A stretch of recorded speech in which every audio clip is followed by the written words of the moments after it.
Hello dear students, once again welcome back to our channel Gyan Lab and welcome back to our one shot lecture series।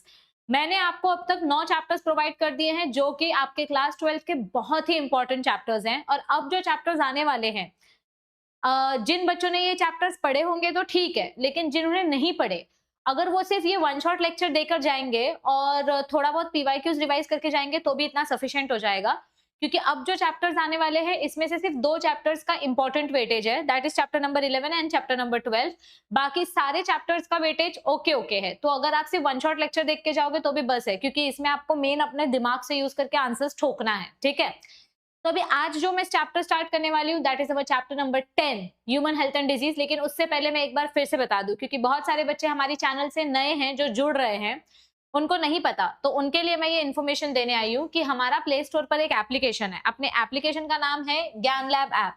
इस application पे आपको बहुत सारा free material मिलेगा, बहुत सारे पीडीएफ मिलेंगे, बहुत सारे एमसीक्यूज मिलेंगे। और इसी एप्लीकेशन पे हमने वरदान बैच भी लॉन्च किया है और मॉक टेस्ट वाला कोर्स भी लॉन्च किया है।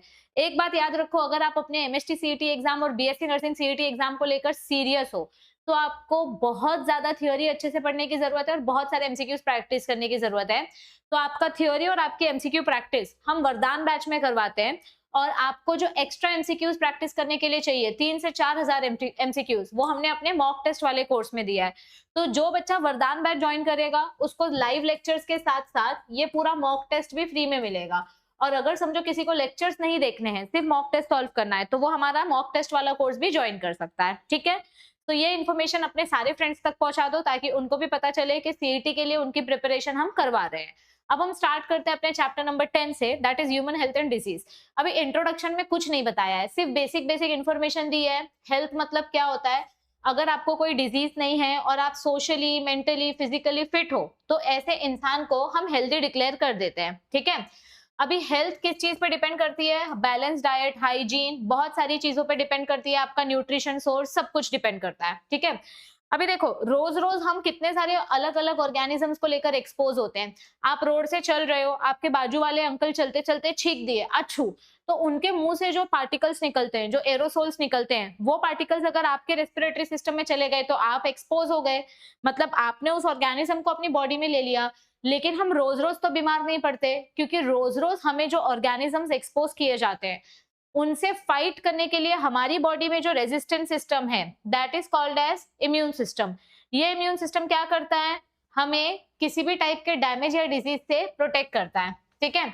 अब इम्यूनिटी की अगर हम बात करें तो इम्यूनिटी का मतलब क्या होता है, किसी भी ऑर्गेनिज्म से प्रोटेक्ट करना, दैट इज इम्यून सिस्टम।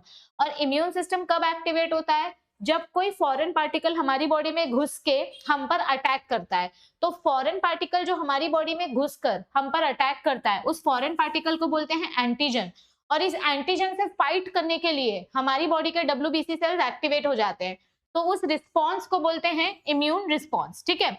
अब इम्यूनिटी के बारे में सबसे पहला कॉन्सेप्ट हमको एडवर्ड जेनर नाम के साइंटिस्ट ने दिया था। इन्होंने क्या बताया कि काउपॉक्स वायरस की मदद से हम स्मॉल पॉक्स वायरस का वैक्सीन बना सकते हैं। इन्होंने ये कैसे एक्सप्लेन किया था, कोई लेडी है, लेडी को काउपॉक्स वायरस हुआ और इस लेडी के थ्रू इस बच्चे को काउपॉक्स वायरस हुआ। जब फर्स्ट टाइम वायरस इन्फेक्शन होता है तो आपकी बॉडी उस वायरस को जल्दी पहचान नहीं पाती है, वायरस को पहचानने में टाइम लग जाता है। लेकिन एक बार आपकी बॉडी ने उस वायरस को पहचान लिया तो फिर आपकी बॉडी में एंटीबॉडीज बनना स्टार्ट हो जाती है और ये एंटीबॉडी आपके वायरस से फाइट करती है और फिर थोड़े टाइम के बाद आप ठीक हो जाते हो। अब ये एंटीबॉडीज आपके बॉडी में हमेशा के लिए रहेगी, फॉरएवर।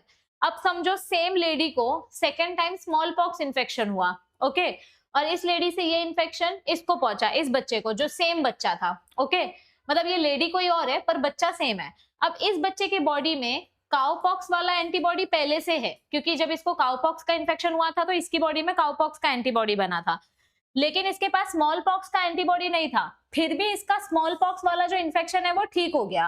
कैसे ठीक हुआ, क्योंकि जो काउपॉक्स का एंटीबॉडी था उस एंटीबॉडी ने स्मॉल पॉक्स के वायरस को मार दिया। तो इस तरीके से काउपॉक्स की वैक्सीन की मदद से हमने स्मॉल पॉक्स वायरस का इलाज ढूंढा। This is how immunity concept was first discovered by Edward Jenner. तो यहाँ पर क्या बोला गया है, सबसे इंपॉर्टेंट कैरेक्टरिस्टिक क्या है हमारे इम्यून सिस्टम की, सबसे इंपॉर्टेंट कैरेक्टरिस्टिक ये है कि हमारा इम्यून सिस्टम अपने खुद के सेल्स और बाहर से अटैक करने वाले फॉरेन सेल्स के बीच में डिफरेंस पता कर सकता है। मतलब अपने इम्यून सिस्टम को पता है कि हमारा अपना कौन है और पराया कौन है, ये इजीली डिस्टिंग्विश कर सकता है खुद के और बाहर के सेल्स में। और इसीलिए इम्यून सिस्टम हमारी बॉडी के सेल्स और बाहर से आने वाले इन्वेडर्स के बीच में इजीली डिस्टिंग्विश कर पाता है। कोई भी फॉरेन सब्सटेंस जो हमारी बॉडी में घुस के हमारी बॉडी पे अटैक करेगा, उस फॉरेन सब्सटेंस को हम एंटीजन बोलते हैं। और इस एंटीजन की वजह से जब अपना इम्यून सिस्टम एक्टिवेट हो जाता है और हमारी बॉडी में प्रोटेक्टिव केमिकल्स बनना स्टार्ट होते हैं, तो इस प्रोटेक्टिव केमिकल को हम बोलते हैं एंटीबॉडी। एंटीजन इज बैड, वो फॉरेन पार्टिकल है जो अपनी बॉडी को नुकसान पहुंचाने आया है। तो इस एंटीजन से फाइट करने के लिए अपनी बॉडी में जो केमिकल बनता है दैट इज एंटीबॉडी। ओके, अब यहाँ पर हमको इम्यूनिटी के अलग अलग टाइप्स बताए गए हैं। बेसिकली दो टाइप्स बताया गया है, innate immunity and acquired immunity. Innate immunity मतलब क्या होता है? इनबॉर्न इम्यूनिटी, जो आपको पैदा होने के साथ मिलती है। और एक्वायर्ड इम्यूनिटी को हम अडेप्टिव इम्यूनिटी भी बोलते हैं। ये क्या होता है? आप पैदा होने के बाद जब अलग अलग वैक्सीन लेते हो, आप एनवायरमेंट को एक्सपोज होते हो, तो उसके वजह से आपकी बॉडी में जो इम्यूनिटी डेवलप होती है दैट इज अडेप्टिव इम्यूनिटी। अब इनेट इम्यूनिटी के हमको क्या क्या इधर पे फीचर्स बताए गए हैं। इनेट इम्यूनिटी हमारे बॉडी का नेचुरल डिफेंस सिस्टम है। ये हमको बहुत सारे अलग अलग टाइप के इन्फेक्शन से प्रोटेक्ट करता है। इनेट इम्यूनिटी के कुछ नेचुरल बैरियर्स हैं जो हमारी बॉडी को प्रोटेक्ट करते हैं। पहला बैरियर है एपिथेलियल सरफेस। एपिथेलियल सरफेस की अगर मैं बात करूं तो हमारा स्किन, हमारे स्किन के पास जो छोटे छोटे हेयर है, ये हेयर किसी भी पैथोजन को हमारे स्किन के अंदर नहीं घुसने देते। हमारी स्किन के पास सॉल्ट ग्लैंड्स है, सॉल्ट यानी कि स्वेट ग्लैंड्स। जब आपको पसीना आता है तो उस पसीने में सॉल्ट रहता है, और सॉल्ट के वजह से कोई भी ऑर्गेनिज्म जो है वो सरवाइव नहीं कर पाता, क्योंकि सॉल्ट उस ऑर्गेनिज्म को ड्राई कर देता है। हमारी स्किन के पास ऑयल ग्लैंड्स है। ऑयल ग्लैंड्स क्या करते हैं? इनके पास बैक्टीरियासाइडल इफेक्ट होता है, ये हमारे पैथोजन को किल कर देते हैं। तो सेबेशियस ग्लैंड्स यानी स्वेट ग्लैंड्स, इनके पास बैक्टीरियासाइडल एंड फंगिसाइडल एक्टिविटी होती है। इसके अलावा अगर समझो कोई ऑर्गेनिज्म आपके नाक के थ्रू या आपके मुंह के थ्रू आपके रेस्पिरेटरी सिस्टम में गया, तो वो आपके म्यूकस मेम्ब्रेन में चिपक जाएगा। वो ऑर्गेनिज्म म्यूकस मेम्ब्रेन में अगर चिपक गया तो वो आगे नहीं जा पाएगा। तो म्यूकस मेम्ब्रेन भी ऑर्गेनिज्म को ट्रैप करने में हेल्प करता है, नोज वगैरह में ट्रैप करने में हेल्प करता है। अगर समझो हमारा ऑर्गेनिज्म नोज के आगे चला गया, तो फिर ये ऑर्गेनिज्म आगे जाके स्टमक में जाएगा। और स्टमक में क्या है ये आपको भी पता है। अपने स्टमक में जैसे ही ऑर्गेनिज्म अपने नाक से अपने फेरिंग्स तक गया, तो फिर हमको ना स्वेलो करने के टाइम पे फील होता है कि कुछ तो है, तो अपन करके बाहर निकाल देते, कफ रिफ्लेक्स करके उस ऑर्गेनिज्म को बाहर फेंक देते हैं। लेकिन अगर समझो कफ रिफ्लेक्स होने के बाद भी वो ऑर्गेनिज्म बाहर नहीं आया, तो वो ऑर्गेनिज्म अपने डाइजेस्टिव सिस्टम में जाएगा। डाइजेस्टिव सिस्टम में इतनी एसिडिटी है कि यहाँ पे वो ऑर्गेनिज्म डिस्ट्रॉय हो जाएगा, और फाइनली वो कचरा हमारी बॉडी से यूरिन के थ्रू रिमूव हो जाएगा। स्पर्मीन जो केमिकल है, this spermine and zinc present in the semen, they are antibacterial. Semen में, मेल का जो सेक्सुअल फ्लूइड होता है सीमेन, उनके सीमेन में स्पर्मीन केमिकल होता है। ये स्पर्मीन की मदद से फीमेल को अगर छोटा मोटा कोई बैक्टीरियल इन्फेक्शन हुआ होगा फीमेल के वजाइना में, तो इस केमिकल की वजह से फीमेल का वो छोटा मोटा इन्फेक्शन भी ठीक हो जाता है। एंटीमाइक्रोबियल सब्सटेंसेस यानी कि हमारे ब्लड में कुछ ऐसे स्पेशल प्रोटीन्स होते हैं जो कि पैथोजेंस आने के टाइम पे एक्टिवेट हो जाते हैं। इसका एक एग्जांपल है इंटरफेरॉन्स। ये बहुत ही इंपॉर्टेंट है। इंटरफेरॉन्स क्या है पता है? ये एक स्पेशल प्रोटीन्स है। इन प्रोटीन्स को हम साइटोकाइनेंस बोलते हैं। अभी समझो कि यहाँ पे बहुत सारे अलग अलग हेल्दी सेल्स हैं, ठीक है। अब इस एक सेल में वायरस इन्फेक्शन हो गया, तो ये सेल क्या करेगा? अब इस सेल को पता है कि मैं मरने वाला हूँ, मेरे अंदर वायरस आ चुका है, तो ये सेल खुद मरने से पहले अपने दोस्तों को अलर्ट करके जाता है कि तुम लोग खुद को बचा लो क्योंकि वायरस मेरे अंदर आ चुका है। तो ये सेल, जब इस सेल के अंदर वायरस जाता है, तो ये वायरली इन्फेक्टेड सेल एक स्पेशल प्रोटीन रिलीज करता है। इस प्रोटीन को बोलते हैं इंटरफेरॉन प्रोटीन। इस इंटरफेरॉन प्रोटीन को देखकर बाकी के सेल्स अलर्ट हो जाते हैं कि अरे अरे अरे, अपना दोस्त के अंदर वायरस आ गया, चलो अपन खुद को बचा लेते हैं। तो फिर ये बाकी के सेल्स क्या करते हैं? ये अपने बाहर एक प्रोटेक्टिव लेयर बना लेते हैं, ताकि जब ये सेल मरे और ये वायरस बाहर निकले, तो ये वायरस बाकी के सेल्स को नुकसान ना पहुंचा सके।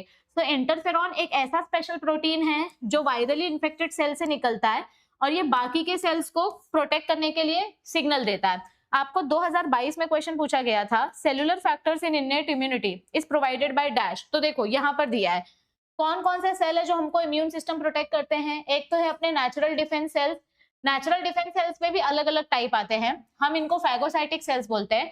फैगोसाइटिक सेल्स की डिस्कवरी मेचनिकॉफ ने की थी। फैगोसाइटिक सेल्स मतलब क्या होते हैं, ऐसे मैक्रोफाज सेल्स, ये सेल्स अनवांटेड पैथोजन को खा लेते हैं। तो फैगोसाइटिक सेल्स दो टाइप के होते हैं, एक माइक्रोफाज, एक मैक्रोफाज। ये छोटे होते हैं, ये थोड़े बड़े होते हैं, ये किसी भी फॉरेन पार्टिकल को हमारी बॉडी से रिमूव करते हैं। तो फैगोसाइटिक सेल्स के ही कुछ नाम दिए गए हैं, जैसे कि लिम्फोसाइट्स, जिनको हम बोलते हैं नेचुरल किलर सेल्स। ये नेचुरल किलर सेल्स क्या करते हैं, हमारी बॉडी में होने वाले वायरल इन्फेक्शंस या फिर अननेसेसरी ट्यूमर्स को बढ़ने से पहले ये बॉडी में खा लेते हैं। मतलब कहीं पर भी अगर कैंसर का ट्यूमर वगैरह ग्रो हो रहा है तो ये फैगोसाइटिक सेल जाएगा और उस ट्यूमर वाले सेल को खा लेगा ताकि वहां पर कैंसर ना हो सके। तो कौन से सेल की मदद से हमको प्रोटेक्शन मिल रहा है, देखो यहाँ पे तो सब आउटर लेयर की वजह से प्रोटेक्शन मिलता है, यहाँ प्रोटीन्स की वजह से प्रोटेक्शन मिलता है, यहाँ पे सेल की मदद से प्रोटेक्शन मिलता है। तो natural killer cells and phagocytic cells. तो यहाँ पर एग्जांपल्स में नेचुरल किलर सेल्स नहीं दिया है, फैगोसाइट्स दिया है, तो हमारा आंसर आएगा फैगोसाइट्स। फीवर कब आता है हमको, जब हमारी बॉडी में कोई इन्फेक्शन होता है, तो उस वायरस को मारने के लिए या उस बैक्टीरिया को मारने के लिए हमारी बॉडी अपना टेम्परेचर बढ़ा लेती है, क्योंकि अपनी बॉडी को पता है अगर मैंने टेम्परेचर बढ़ा दिया तो ये ऑर्गेनिज्म ज्यादा देर तक सर्वाइव नहीं कर पाएगा। तो जब हमारी बॉडी का टेम्परेचर बढ़ता है तो उसकी मदद से हम ऑर्गेनिजम्स को किल कर देते हैं। लेकिन याद रखो, एक रेंज तक टेम्परेचर बढ़ रहा है तो ठीक है, लेकिन अगर टेम्परेचर बहुत ज्यादा बढ़ गया और नीचे ही नहीं आ रहा है तो फिर आपको तुरंत डॉक्टर को दिखाना है, क्योंकि वो फिर आपके ब्रेन तक हीट नहीं पहुंचनी चाहिए। इसीलिए हमेशा पट्टी सर पे रखा जाता है ताकि सर ठंडा रहे, न्यूरॉन्स ठंडे रहे, ठीक है। और मोस्टली फीवर वगैरह वायरल इन्फेक्शन को ठीक करने के लिए होता है, इसीलिए जब आपको इन्फेक्शन होता है तभी बुखार आती है, तो वो वाली बुखार अच्छी है क्योंकि वो आपको ठीक करेगी। लेकिन आपको टेम्परेचर चेक करते रहना है, बहुत ज्यादा टेम्परेचर नहीं बढ़ना चाहिए। अक्यूट फेज प्रोटीन्स की अगर हम बात करें तो सेम चीज बोली गई है, जब हमको चोट लगती है तो हमारे ब्लड में कुछ प्रोटीन्स होते हैं, ये प्रोटीन्स अचानक से डेवलप हो जाते हैं और ये प्रोटीन्स क्या करते हैं, आगे हमारे टिश्यू को इंजरी होने से रोकते हैं और जहां पर भी सूजन वगैरह रहेगी, जहां पर भी लीजन्स हुआ होगा, इन्फ्लेमेशन हुआ होगा, ये उस इन्फ्लेमेशन को कम करता है। एक्वायर्ड इम्यूनिटी की अगर हम बात करें तो देखो आपको 2024 में क्वेश्चन पूछा गया था, explain unique features of acquired immunity. अब ये बहुत ही इंपॉर्टेंट क्वेश्चन है, 3 मार्क्स के लिए क्वेश्चन पूछा गया था। तो what are the unique features, 3 marks नहीं, आई थिंक 2 मार्क्स के लिए है, एक बार चेक कर लेना, 2 या 3 मार्क्स के लिए है। अब यूनिक फीचर्स क्या है एक्वायर्ड इम्यूनिटी की, ये हमको बचपन से नहीं मिलती है, ये हमको बाहर से वैक्सीनेशन के टाइम पे या हम जैसे जैसे बड़े होते हैं वैसे वैसे हमारी बॉडी में अडेप्ट होती है। इसका पहला इंपॉर्टेंस क्या है, स्पेसिफिसिटी, यानी कि ये हमको स्पेसिफिक एंटीजन के अगेंस्ट प्रोटेक्शन प्रोवाइड करती है। जैसे कि specific T cells specific pathogen को मारने का काम करते हैं, हर ताले की स्पेसिफिक चाबी होती है, वैसे हर एक पैथोजन के लिए स्पेसिफिक एंटीबॉडीज होते हैं, तो हमको स्पेसिफिक प्रोटेक्शन मिलता है। दूसरा फायदा क्या है एडेप्टिव इम्यूनिटी का, डाइवर्सिटी, आपकी जितनी बीमारियां हैं उतने ही अलग अलग टाइप का इम्यूनिटी सिस्टम है, उतने ही अलग अलग टाइप के एंटीबॉडीज है, तो हम बहुत सारे अलग अलग बीमारियों को ठीक कर सकते हैं, दैट इज डाइवर्सिटी। तीसरा क्या आएगा, discrimination between self and non self, हमारे खुद के बॉडी के सेल्स और बाहर के जो फॉरेन सेल्स है दोनों के बीच में डिस्टिंग्विश बिटवीन करना, यानी कि ऐसा ना हो कि हमारे बॉडी के हेल्दी सेल्स हमारे बॉडी के फाइटर सेल्स के साथ फाइट करें और फिर हमारा ही नुकसान हो जाए, मतलब अपने फाइटर सेल्स अपने ही हेल्दी सेल्स को मार रहे हैं, इसको ऑटो इम्यून डिसीज बोलते हैं, ये नहीं होना चाहिए। And that is also one special feature of adaptive immunity. और चौथा फीचर क्या है, मेमोरी, अगर आपकी बॉडी में एक बार कोई पैथोजन घुस गया तो उस पैथोजन की हमारे दिमाग में ना मेमोरी सेट हो जाती है कि इस पैथोजन को कैसे मारना है, और एक बार आपने उस पैथोजन को मार दिया तो दूसरी बार जब वो पैथोजन आपकी बॉडी में आएगा तो आपको ज्यादा टाइम नहीं लगेगा उसको पहचानने में, आप फटाक से पहचान जाओगे कि हाँ ये पैथोजन पहले भी आया था और इसको हमने ऐसे मारा था। तो हमारे दिमाग में ना मेमोरी सेट हो जाती है ताकि सेम पैथोजन अगर सेकेंड टाइम उसने अटैक किया तो हमारा रिस्पॉन्स और भी ज्यादा फास्ट और भी ज्यादा इफेक्टिव होगा, दैट इज इम्यूनोलॉजिकल मेमोरी। अब टाइप्स ऑफ इम्यूनिटी की अगर हम बात करें तो आपको मैं डायरेक्ट ये फ्लो चार्ट एक्सप्लेन कर देती हूँ। 2 टाइप की इम्यूनिटी होती है एक्वायर्ड इम्यूनिटी, एक होती है एक्टिव, एक होती है पैसिव। एक्टिव इम्यूनिटी में हमारी बॉडी खुद काम करती है, पैसिव इम्यूनिटी में हमको रेडीमेड एंटीबॉडीज मिलते हैं। एक्टिव इम्यूनिटी के 2 टाइप है, एक है नेचुरल, एक है आर्टिफिशियल। अभी जैसे समझो आपको देवी आई या आपको कोई वायरस इन्फेक्शन हुआ, तो ऐसे में आपकी बॉडी खुद काम करेगी और खुद एंटीबॉडीज बनाएगी, और ये जो भी वायरस इन्फेक्शन हुआ है ये आपको नेचुरली हुआ है एटमॉस्फेयर से, तो उसको बोलेंगे नेचुरल एक्टिव एक्वायर्ड इम्यूनिटी, यानी कि वायरस इन्फेक्शन। लेकिन समझो आपको पोलियो डोज दिया गया है, पोलियो का वैक्सीन दिया गया या कोरोना वायरस का वैक्सीन दिया गया, तो वैक्सीन में क्या होता है, आप वायरस को मार के अपनी बॉडी में डालते हो। यहाँ पर नेचुरली वायरस आपकी बॉडी में नहीं गया है। अगर वायरस नेचुरली बॉडी में जाता और बॉडी नेचुरल एंटीबॉडीज बनाती तो वो ये वाला इम्यूनिटी होता, लेकिन यहाँ पे उल्टा हुआ है, यहाँ पे बाहर से वायरस आपकी बॉडी में आया है, तो that is artificial active immunity. यहाँ पे क्या होता है, आप बाहर से वैक्सीन लेते हो और वैक्सीन की वजह से फिर आपकी बॉडी में इम्यूनिटी डेवलप होती है। मतलब काम हमारी बॉडी ही करने वाली है, लेकिन यहाँ पर हम वायरस आर्टिफिशियल सोर्स से लेते हैं, यहाँ पे नेचुरल वायरस आता है। यहाँ क्या होगा पैसिव इम्यूनिटी में, अभी देखो मम्मी से जो पहला दूध मिलता है बच्चे को, कोलेस्ट्रम, मदर का जो फर्स्ट मिल्क रहता है, इस फर्स्ट मिल्क में एंटीबॉडीज प्रेजेंट होते हैं IgA। तो यहाँ पे बच्चे को कुछ काम नहीं करना पड़ रहा, सब कुछ उसको रेडीमेड अपनी मम्मी से मिल रहा है और वो भी नेचुरल तरीके से, तो that is natural passive immunity. अगर समझो यहाँ पर बच्चे को कुछ काम करना पड़ा, नहीं काम करना पड़ा तो वो एक्टिव इम्यूनिटी है, यहाँ पे काम करना ही नहीं पड़ेगा और उसको आर्टिफिशियल सोर्स से आप एंटीबॉडीज दे रहे हो, तो दैट इज आर्टिफिशियल इम्यूनिटी। एक एग्जांपल बताती हूँ, समझो कि किसी इंसान को कुत्ते ने काटा, ठीक है, ये डॉग बाइट ह्यूमन को हुआ, तो ह्यूमंस को इंजेक्शन देने पड़ते हैं और स्पेशली पेट में पड़ते हैं ये इंजेक्शंस। तो अभी डॉग बाइट की वजह से रेबीज इन्फेक्शन होता है और हमारी बॉडीज में रेबीज का एंटीबॉडी नहीं बन सकता, तो फिर साइंटिस्ट लोग क्या करते हैं, वो लोग इस कुत्ते का जो रेबीज है, ये रेबीज वो लोग हॉर्स में इंजेक्ट करते हैं, फिर हॉर्स का इम्यून सिस्टम एक्टिवेट होता है और फिर हॉर्स के ब्लड में एंटीबॉडीज बनती है। ये एंटीबॉडीज हॉर्स के ब्लड से निकाल के ह्यूमंस की बॉडी में इंजेक्ट किया जाता है। मतलब यहाँ पर हम ह्यूमंस को कुछ भी काम नहीं करने देने वाले हैं, यहाँ पर हम उनको सब कुछ रेडीमेड करके दे रहे हैं। Antibodies received from a medicine, मतलब किसी और एनिमल की बॉडी में एंटीबॉडीज बनाकर हम इसको सब कुछ रेडीमेड प्रोवाइड कर रहे हैं, that is called as artificial passive acquired immunity. तो यहाँ पर यही सारे एग्जांपल्स आपको दिए गए हैं, ठीक है। अभी इम्यून सेल्स की अगर हम बात करें तो दो टाइप के सेल्स इन्वॉल्व होते हैं, पहला है एंटीजन प्रेजेंटिंग सेल और दूसरे हैं लिम्फोसाइट्स। मैं पहले आपको एंटीजन प्रेजेंटिंग सेल्स के बारे में बताती हूँ। एंटीजन प्रेजेंटिंग सेल्स के बारे में क्या बोला है, समझो यहाँ पर ना आपको कोई इन्फेक्शन हुआ है, ओके, यहाँ पर आपको कोई चोट लगी, तो आपकी बॉडी में कोई पैथोजन अंदर घुस गया। अब आपकी बॉडी में ये जो पैथोजन घुसा है अंदर, इस पैथोजन को पकड़ने के लिए हमारे पास एंटीजन प्रेजेंटिंग सेल होते हैं। This is our antigen presenting cell. ये एंटीजन प्रेजेंटिंग सेल जब हमारे ब्लड में घूमता है तो इसको पता चलता है, अरे अचानक से ये एंटीजन कैसे आ गया ब्लड में। तो ये एंटीजन प्रेजेंटिंग सेल APC क्या करता है, वो इस एंटीजन को खा लेता है, थोड़े टाइम के लिए वो इस एंटीजन को खा लेगा। तो APC ने एंटीजन को खा लिया। अब ये APC चेक करता है कि ये एंटीजन कैसे टाइप का है, ये ज्यादा डेंजरस है कि कम डेंजरस है। तो APC जो है वो एंटीजन को चेक करता है और एंटीजन को चेक करने के बाद वो इस एंटीजन को अपने सरफेस पे बिठा देता है, अपने सरफेस पे प्रोजेक्ट कर देता है।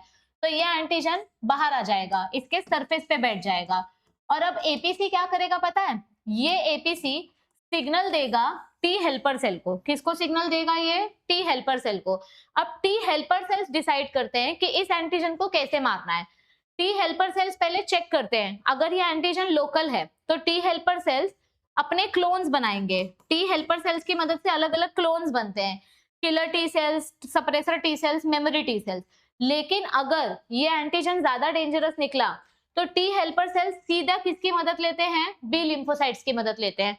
T helper cell B lymphocytes को बुलाते हैं। बी लिम्फोसाइट्स दो टाइप के सेल्स बनाते हैं, plasma cells and memory sales.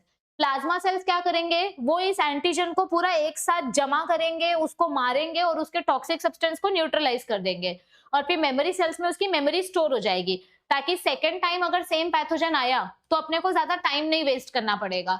तो मेमोरी सेल्स दोनों के पास है, लेकिन प्लाज्मा सेल्स सिर्फ बी लिम्फोसाइट्स के पास होते हैं। ओके, तो APC टी हेल्पर सेल को एक्टिवेट करता है, टी हेल्पर सेल डिसाइड करता है कि उस एंटीजन को कैसे मारना है। ओके, अभी ये जो लिम्फोसाइट्स है, टी लिम्फोसाइट्स या बी लिम्फोसाइट्स, ये आते कहां से हैं, ये बनते हैं हमारे बोन मैरो में। अडल्ट की बॉडी में ये बोन मैरो में बनते हैं और फीटस की बॉडी में ये लिवर में बनते हैं, लिवर एंड स्प्लीन में। ठीक है, लिवर एंड स्प्लीन में। फिर जब ये मेच्योर होते हैं तो कुछ लिम्फोसाइट्स थाइमस ग्लैंड के पास जाके मेच्योर होते हैं। थाइमस ग्लैंड कहाँ होती है, अपने हार्ट के पीछे। तो जो लिम्फोसाइट्स थाइमस ग्लैंड में मेच्योर होंगे उनको बोलते हैं T lymphocytes, T for thymus. और कुछ लिम्फोसाइट्स बोन मैरो के अंदर मेच्योर होते हैं, तो उन लिम्फोसाइट्स को हम बोलते हैं बी लिम्फोसाइट्स। अब टी लिम्फोसाइट्स का काम कैसे होता है, ये जो हेल्पर टी सेल्स है, ये हेल्पर टी सेल्स पहले किलर टी सेल्स को एक्टिवेट करते हैं। किलर टी सेल्स एक बहुत ही टॉक्सिक केमिकल बनाते हैं, उस टॉक्सिक केमिकल को बोलते हैं परफोरिन।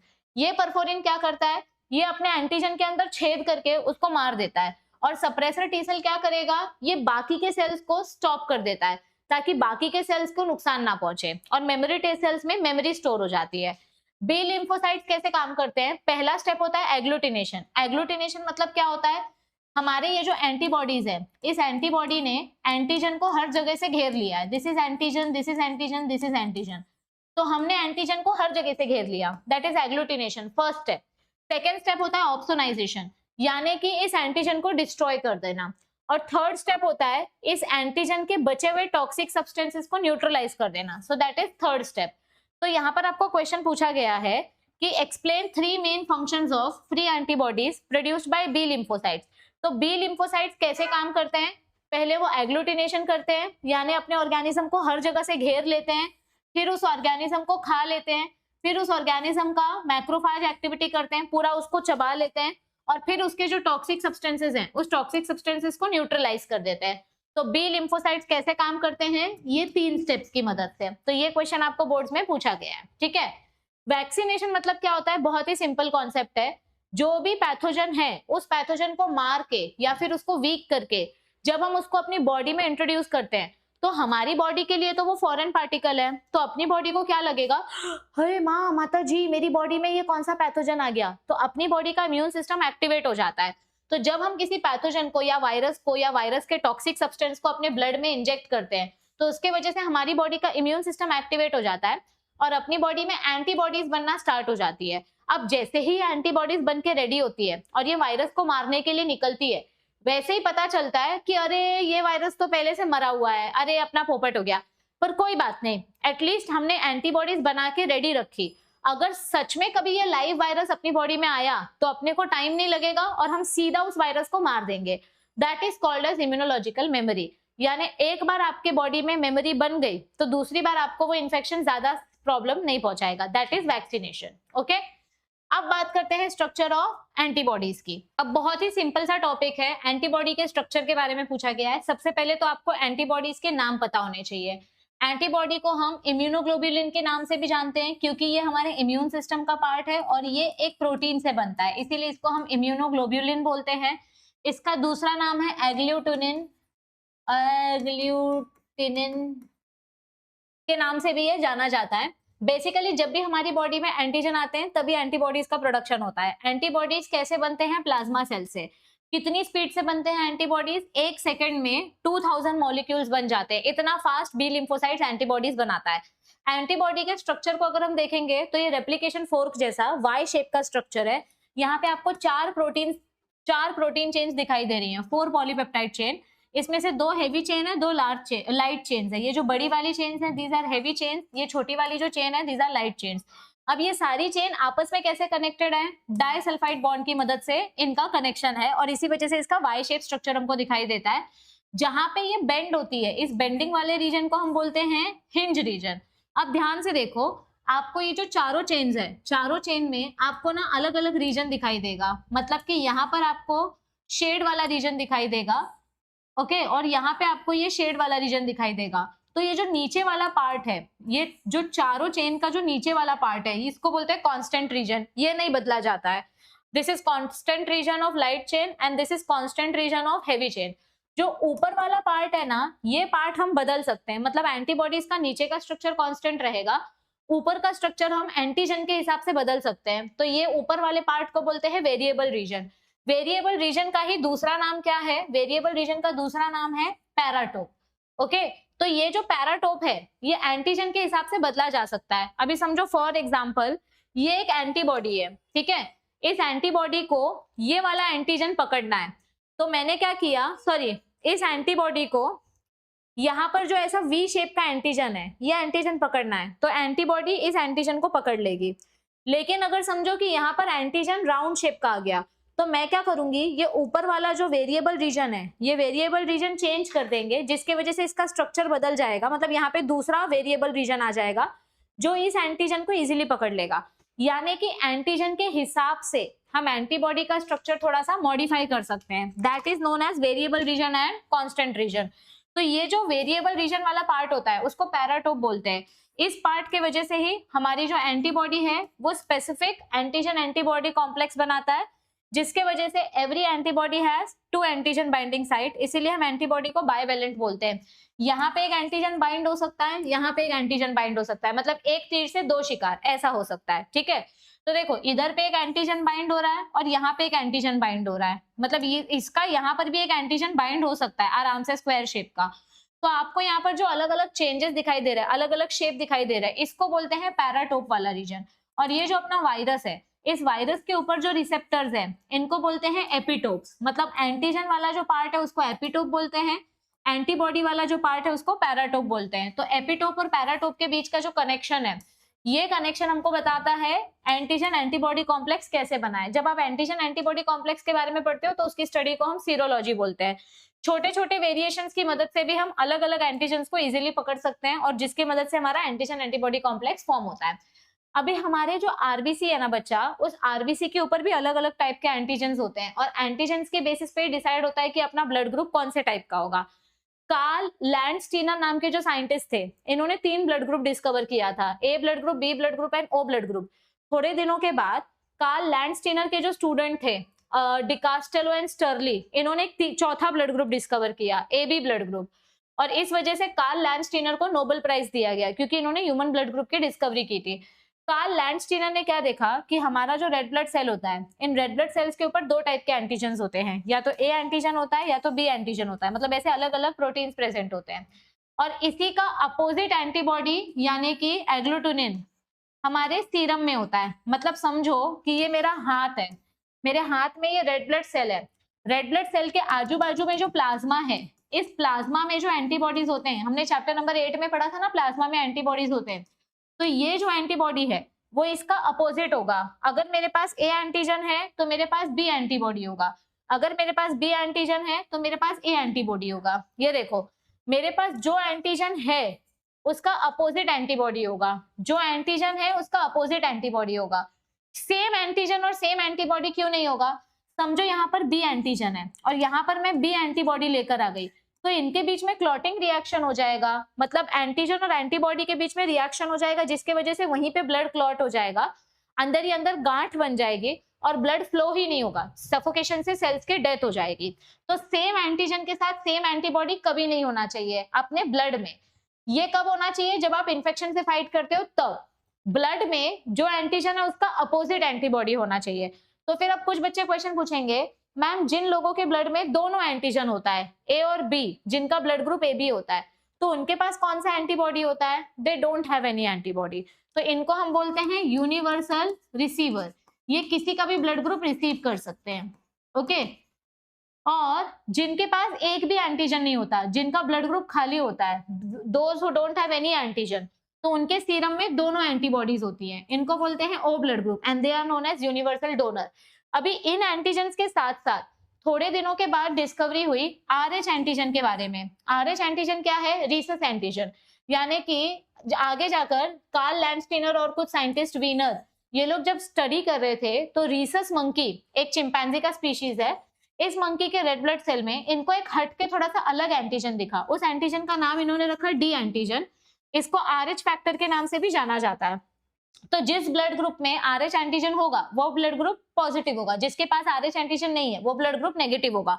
मतलब समझो अगर मेरा ब्लड ग्रुप है तो अगर मेरे पास ए एंटीजन है और आरएच एंटीजन है तो मेरा ब्लड ग्रुप होगा ए पॉजिटिव, लेकिन अगर मेरे पास सिर्फ ए एंटीजन है तो मेरा ब्लड ग्रुप होगा ए नेगेटिव। तो ऐसे पॉजिटिव और नेगेटिव ब्लड ग्रुप हम डिफाइन कर सकते हैं। अब ब्लड ग्रुप पॉजिटिव है या नेगेटिव है ये बहुत इंपॉर्टेंट है जब ब्लड ट्रांसफ्यूजन होता है तब, और जब प्रेगनेंसी होती है तब।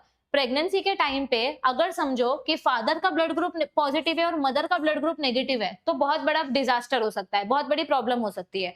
एक बीमारी होती है, उस बीमारी को बोलते हैं हेमोलिटिक डिजीज ऑफ न्यूबॉर्न, यानी कि बच्चा पैदा भी नहीं हुआ है और उसके रेड ब्लड सेल्स जो हैं वो डिस्ट्रॉय हो रहे हैं। उसी का दूसरा नाम है एरिथ्रोब्लास्टोसिस फीटालिस, यानी कि हमारे जो फीटस है उस फीटस के सारे रेड ब्लड सेल्स डिस्ट्रॉय हो रहे हैं। ऐसा कब होता है? जब मदर का ब्लड ग्रुप नेगेटिव होता है और फादर का ब्लड ग्रुप पॉजिटिव होता है। तो इसमें होता क्या है, एक्चुअल प्रॉब्लम क्या होती है? देखो मदर का ब्लड ग्रुप नेगेटिव है, मतलब मदर के पास डी एंटीजन नहीं है। अभी अचानक से अगर फादर का ब्लड ग्रुप मदर की बॉडी में आया, मतलब अगर बच्चे का ब्लड ग्रुप पॉजिटिव हुआ, तो ये जो ब्लड ग्रुप है इसके पास एंटीजन है और मदर के पास एंटीजन नहीं है। तो मदर को क्या लगेगा कि बाहर से कोई तो एंटीजन आया है और फिर मदर एंटीबॉडी बनाने लगेगी उस एंटीजन से फाइट करने के लिए, क्योंकि एंटीजन जैसे ही बॉडी में आता है तो हमारी बॉडी का इम्यून सिस्टम एक्टिवेट हो जाता है। तो जब हमारी मदर नेगेटिव ब्लड ग्रुप वाली होती है तो फर्स्ट प्रेगनेंसी में ज्यादा कुछ प्रॉब्लम नहीं होता, क्योंकि मदर और फीटस के बीच में कभी डायरेक्ट ब्लड एक्सचेंज होता ही नहीं है, सब कुछ प्लेसेंटा के थ्रू एक्सचेंज होता है। और प्लेसेंटा के थ्रू एंटीबॉडीज एक्सचेंज होती है, न्यूट्रिएंट्स एक्सचेंज होते हैं और ऑक्सीजन एक्सचेंज होता है। ब्लड का डायरेक्ट एक्सचेंज नहीं होता है, ऑक्सीजन, न्यूट्रिएंट्स एंड एंटीबॉडीज का एक्सचेंज होता है। तो फर्स्ट प्रेगनेंसी सेफ होती है। लेकिन जब ये बच्चा डिलीवर होता है तो डिलीवरी के टाइम पे इस बच्चे के थोड़े से ब्लड सेल्स मदर की बॉडी में रह जाते हैं और फिर मदर को पता चलता है कि मेरे साथ तो धोखा हुआ, मेरी बॉडी में इतने दिन से एंटीजन पल रहा था, यानी कि पॉजिटिव ब्लड सेल्स पल रहे थे। तो मदर की बॉडी में डिलीवरी होने के बाद एंटीबॉडीज बनना स्टार्ट होते हैं। ये एंटीबॉडीज इस एंटीजन को किल करने के लिए रेडी है। अब जब मदर का सेकेंड प्रेगनेंसी होगा तो मैंने आपको क्या बोला, यहाँ पे प्लेसेंटा की मदद से क्या ट्रांसपोर्ट होता है बच्चे को, मदर से फीटस की तरफ क्या जाता है, तीन चीजें जाती है। मदर एंटीबॉडी देती है फीटस को, खाना देती है फीटस को और ऑक्सीजन देती है फीटस को। अब यहाँ पर देखो ये वाली एंटीबॉडी रेडी है, तो अब जब सेकेंड प्रेगनेंसी होगी तो अब मदर के प्लेसेंटा से एंटीबॉडीज जाएगा फीटस के अंदर और वो फीटस इस बच्चे, वो जो एंटीबॉडीज है वो इस फीटस को मार देगा, क्योंकि वो एंटीबॉडी कब बना था, इस एंटीजन के वजह से बना था। तो जब हमारी फीमेल सेकेंड टाइम प्रेग्नेंट होगी तो उसका मिसकैरेज हो जाएगा, क्योंकि उसके प्लेसेंटा से ये वाले एंटीबॉडीज ट्रांसपोर्ट हो जाएंगे। तो इसीलिए मदर और फादर का कंपैटिबिलिटी टेस्ट करना जरूरी होता है, उनका ब्लड ग्रुप मैच करवाना जरूरी होता है, उनका सारे जेनेटिक टेस्ट करवाने जरूरी होते हैं। अगर समझो ऐसा कंडीशन हुआ कि सेकेंड प्रेगनेंसी में भी बच्चा पॉजिटिव है, तो पहले से ही प्रेगनेंसी होने से पहले से अगर हस्बैंड का ब्लड ग्रुप पॉजिटिव है और वाइफ का ब्लड ग्रुप नेगेटिव है, तो प्रेगनेंसी होने से पहले ही अगर फैमिली प्लानिंग कर रहे हैं तो फिर मदर को एंटीबॉडीज दिया जाता है, एंटी RH एंटीबॉडी, इसको हम एंटी डी एंटीबॉडी भी बोल सकते हैं। मतलब इस एंटीबॉडी का एंटीबॉडी दिया जाएगा ताकि मदर का एंटीबॉडी अगर इस फीटस के अंदर गया तो उस फीटस को कुछ नुकसान ना हो, क्योंकि हमने इस एंटीबॉडी को डिस्ट्रॉय कर दिया है। तो अब ये एंटीबॉडी हमारे फीटस को कुछ नुकसान नहीं पहुंचाएगा, इसीलिए हम मदर को क्या करते हैं, एंटी RH एंटीबॉडी देते हैं। ये देखो इधर दिया है।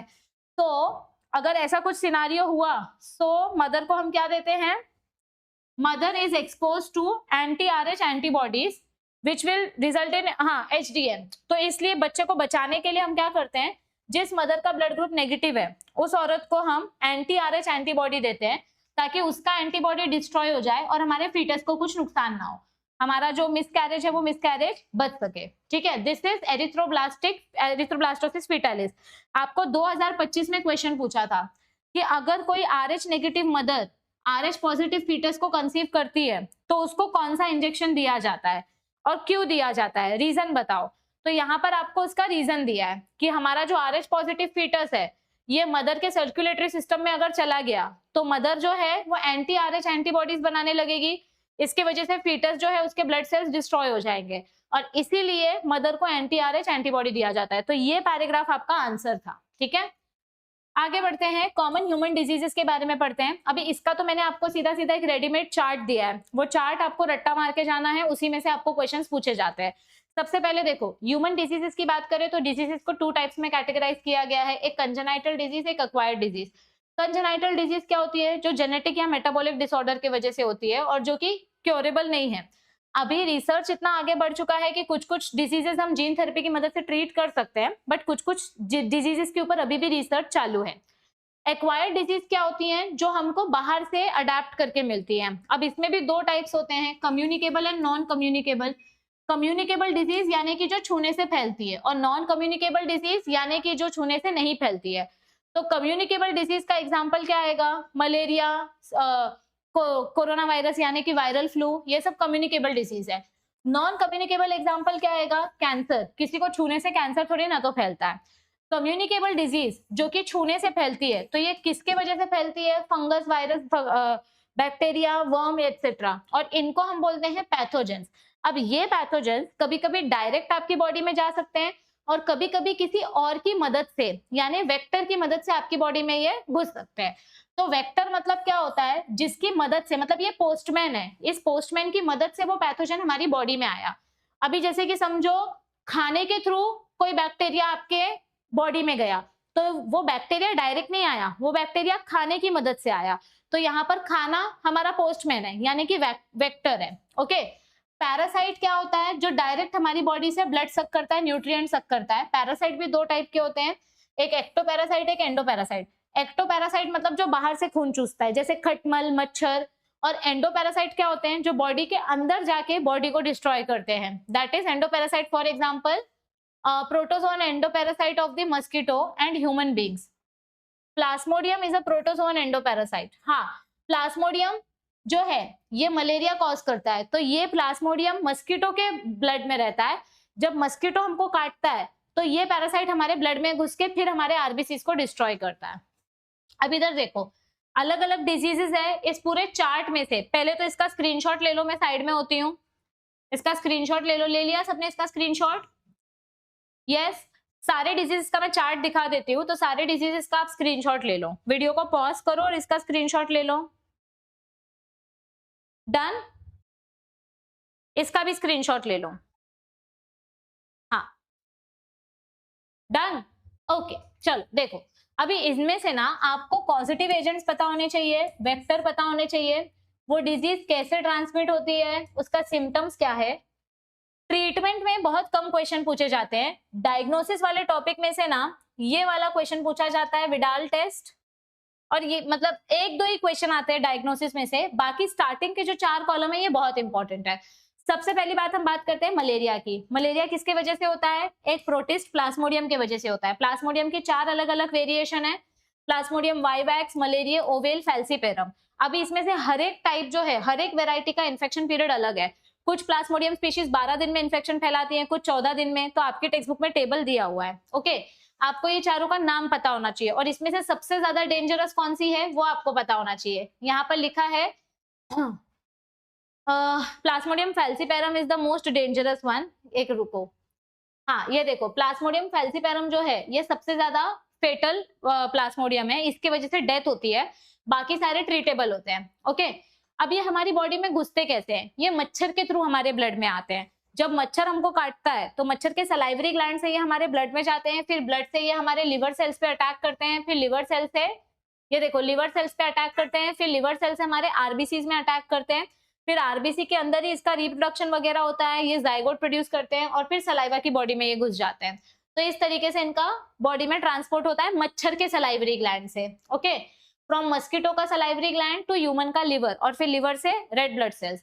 अब देखो, ये जो मच्छर है, कौन सा मच्छर है जो मलेरिया के प्लाज्मोडियम को हमारी बॉडी में डालता है? एरागेरा कोई भी मच्छर नहीं आता, एक स्पेसिफिक स्पीशीज है, फीमेल एनोफिलिस मस्कीटो। अब कुछ बच्चे मुझसे पूछते हैं मैम हमेशा फीमेल मच्छर ही क्यों इंसान को काटती है, मेल मच्छर से क्यों नहीं बीमारी फैलती? क्योंकि मेल मस्कीटोस प्लांट का सैप पीते हैं और फीमेल मस्कीटोस को एनिमल ब्लड चाहिए होता है। That is why female mosquitoes are responsible for transmission of such diseases. Okay, अब यहाँ पर देखो सिम्टम्स क्या क्या होते हैं मलेरिया के। मलेरिया तो दुनिया में हर दूसरे इंसान को होता है। तो मलेरिया का एक सबसे क्लासिक सिम्टम है साइक्लिक फीवर, यानी 8 घंटे में बुखार आएगी, 1-2 घंटे तक वो बुखार रहेगी, फिर चली जाएगी, फिर 8-10 घंटे के बाद बुखार आएगी। तो इसमें साइक्लिक फीवर होता है, और जब बुखार आती है तो बॉडी इतनी कांपती है कि पूछो मत। तो शिवरिंग होता है, कुछ लोगों को वॉमिटिंग होता है, जॉइंट पेन्स होता है, कुछ लोगों का हीमोग्लोबिन काउंट बहुत ज्यादा, ये हीमोग्लोबिन यूरिया, हीमोग्लोबिन बहुत ज्यादा ब्रेक डाउन हो जाता है, जिसकी वजह से जॉन्डिस वगैरह भी हो सकता है। कुछ लोगों का लिवर स्वेल हो जाता है, क्योंकि लिवर में एबनॉर्मल तरीके से आपके प्लाज्मोडियम की ग्रोथ होती है। तो सोनोग्राफी करके भी चेक किया जाता है कि लिवर स्वेल हुआ है कि नहीं हुआ है। अब इसका डायग्नोसिस कैसे करते हैं? हम ब्लड टेस्ट की मदद से डायग्नोस कर सकते हैं, और न्यूक्लिक एसिड एम्प्लीफिकेशन यानी कि पीसीआर टेक्निक से इसका डायग्नोसिस कर सकते हैं। इसका ट्रीटमेंट क्या है? अलग अलग ड्रग कॉम्बिनेशन दिया जाता है। तो यहाँ पर अलग अलग केमिकल्स का नाम दिया है, उसमें से ये वाला केमिकल नाम आप याद रख सकते हो। ओके, अभी अगर हमको मलेरिया से बचना है तो मच्छर से बचो, यानी मस्कीटो नेट लगाओ, मच्छरदानी लगाओ, ओडोमॉस क्रीम रिपेलेंट क्रीम्स लगाओ, कहीं पर भी गंदा पानी मत जमा होने दो, क्योंकि मच्छर गंदे पानी में उगते हैं। और जहां पर भी गंदे मच्छर उग चुके हैं तो वहां पर साइंटिस्ट लोगों ने एक स्पेशली फिश बायोटेक्नोलॉजिकली डिस्कवर की है, दैट इज गंबूसिया फिश। ये गंबूसिया फिश उगते हुए मच्छर के अंडों को खा लेती है, जिसकी वजह से मच्छर नहीं उगते हैं। ठीक है, तो खाड़ी वगैरह में ये फिश उगाई जाती है जिससे मच्छर को खा सके ये फिश। दूसरी बीमारी है अमीबियासिस। ये भी एक प्रोटिस्टा से होती है, एंट अमीबा हिस्टोलिटिका। ये किसी वेक्टर से नहीं फैलती, ये डायरेक्ट गंदे खाने या गंदे पानी से फैलती है। आप अगर हाथ वगैरह नहीं धोगे, ऐसे ही मिट्टी में खेल के आए हो और हाथ से खा लोगे, तो फिर अमीबा के अंडे आपके सीधा पेट में जाएंगे। इससे आपको लूज मोशंस होगा, पेट में एसिडिटी होगी और लिवर स्वेलिंग होगा। ये हम स्टूल सैंपल से पता करते हैं। हमारे स्टूल में अगर हमको ये एग्स दिखाई दिए माइक्रोस्कोपिकली तो पता चल जाता है कि अमीबियासिस हुआ है। इसको ट्रीट करने के लिए ये स्पेसिफिक ड्रग्स है, साफ खाना खाओ, साफ पानी पियो। दूसरा है एस्कैरियासिस। इसमें ना व्हाइट कलर के वर्म्स निकलते हैं पॉटी में से, छोटे बच्चों को होता है क्योंकि छोटे बच्चों को मिट्टी खाने की आदत होती है। तो ये राउंड वर्म इन्फेक्शन है, एस्कैरिस लुम्ब्रिकॉइडिस पॉजिटिव एजेंट है। ये भी गंदे खाने और गंदे पानी से फैलता है और हमारे डाइजेस्टिव सिस्टम में जाता है।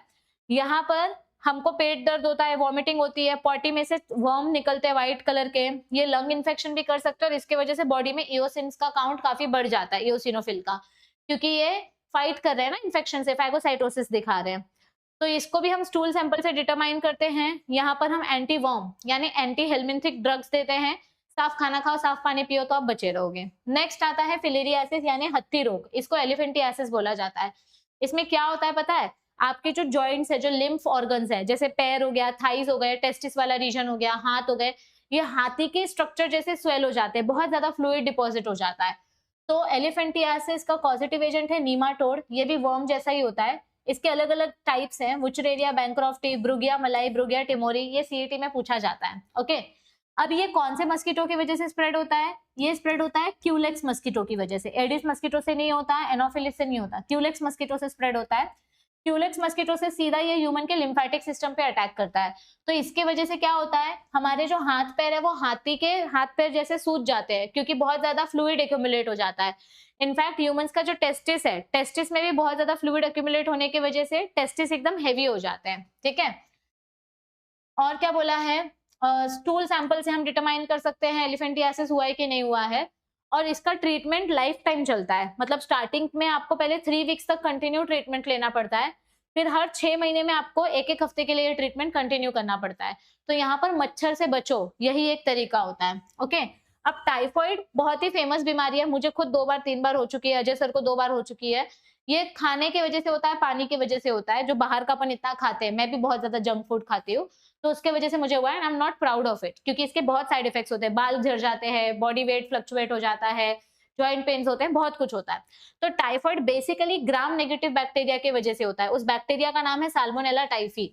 टाइफॉइड के ऊपर आपको बहुत इंपॉर्टेंट क्वेश्चंस पूछे जाते हैं। साल्मोनेला टाइफी का आपको डायग्राम भी पूछा जाएगा। ये टाइफॉइड बैक्टीरिया इतना नुकसानदायक क्यों है वो भी पूछा जाता है। तो ये टाइफॉइड बैक्टीरिया के पास ये जो ओ एंटीजन है, इस ओ एंटीजन के पास लाइपोपॉलीसैकेराइड मेम्ब्रेन है। हमने पढ़ा था ना चैप्टर नंबर 4 में आर स्ट्रेन और एस स्ट्रेन स्ट्रेप्टोकोकस निमोनिया का। जो एस स्ट्रेन होता है उसके पास स्मूथ कोट होता है, जिसकी वजह से उस बैक्टीरिया को मैक्रोफाज नहीं खा पाते। तो वैसे यहाँ पे होता है, ये जो ओ एंटीजन है इसके पास एलपीएस मेम्ब्रेन है। ये एलपीएस मेम्ब्रेन की वजह से ये बैक्टीरिया जल्दी नहीं मरता है और हमारी बॉडी में ये बैक्टीरिया ग्रो होते रहता है।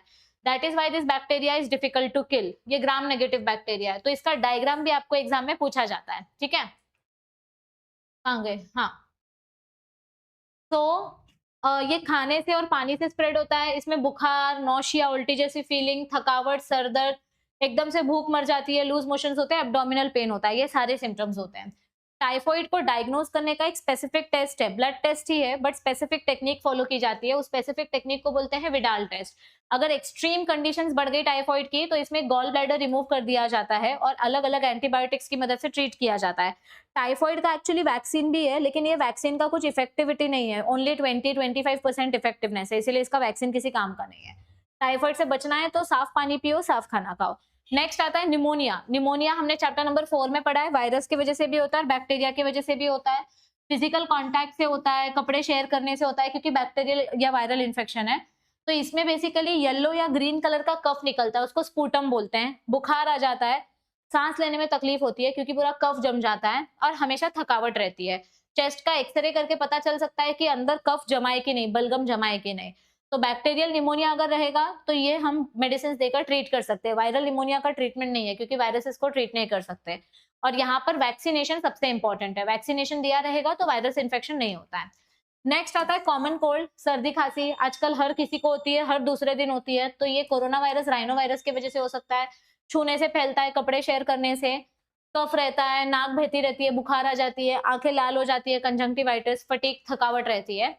जनरल डायग्नोसिस नॉर्मल देख के पता चल जाता है, इसका कोई स्पेसिफिक ट्रीटमेंट नहीं है। आइसोलेशन में रहो, साफ सफाई रखो, स्ट्रीम लेते रहो, और जो डॉक्टर्स कफ सिरप देते हैं वो बैक्टीरियल इन्फेक्शन को किल करने के लिए देते हैं और थोड़ा सा आपकी बॉडी को रिलैक्स करने के लिए देते हैं। रिंग वर्म यानी कि दांत खाज खुजली, गर्मी में होता है ना फंगस इन्फेक्शन, उसको बोलते हैं डर्मेटोफाइटोसिस। ये बेसिकली इन दो फंगस के वजह से होता है, कपड़ा वगैरह शेयर करने से फैलता है। यहाँ पर आपकी स्किन में रेड पैचेस होते हैं, खुजली होती है, नेल्स में भी ये फंगस इन्फेक्शन हो जाता है और आपकी पैरों की उंगलियों के बीच में भी हो जाता है। यहाँ पर हम ट्रीटमेंट के लिए ये एंटी फंगल टैबलेट्स यूज करते हैं, कैप्सूल यूज करते हैं। और यहाँ पर किसी के मतलब अगर फंगस इन्फेक्शन हुआ है तो क्लोज कांटेक्ट अवॉइड करना चाहिए, कपड़े अच्छे से वॉश करो, फंगिसाइडल सोप यूज करो ताकि वो फंगस मर जाए, और कड़क धूप में उस कपड़े को सुखाओ। नेक्स्ट आता है डेंगू। अभी डेंगू जो है ये वायरस की वजह से होता है, लेकिन ऐसा भी बोला जाता है कि ये एडिस मस्कीटो से स्प्रेड होता है। एडिस मस्कीटो से सीधा ये हमारे सर्कुलेटरी सिस्टम में जाता है और हमारे WBC सेल्स को खत्म कर देता है, जिसके वजह से लो प्लेटलेट्स, फीवर और फटीग हमारे सिम्टम्स हैं। तो ये ब्लड टेस्ट से ही पता चलता है, इसका कोई स्पेसिफिक ट्रीटमेंट नहीं है। इसीलिए डेंगू से बचना सबसे ज्यादा जरूरी है क्योंकि इसका कोई ट्रीटमेंट नहीं है। ओके, आपको क्वेश्चन पूछा गया था 2025 में, name the vector which is responsible for causing malaria and filariasis. तो मलेरिया कौन से वेक्टर की वजह से होता है? Female Anopheles. जब भी आप किसी मच्छर का नाम लिखोगे तो उसको अंडरलाइन करना है क्योंकि ये साइंटिफिक नेम है। ये देखो मैंने इसको इटैलिक्स में लिखा है तो ये अंडरलाइन करना है।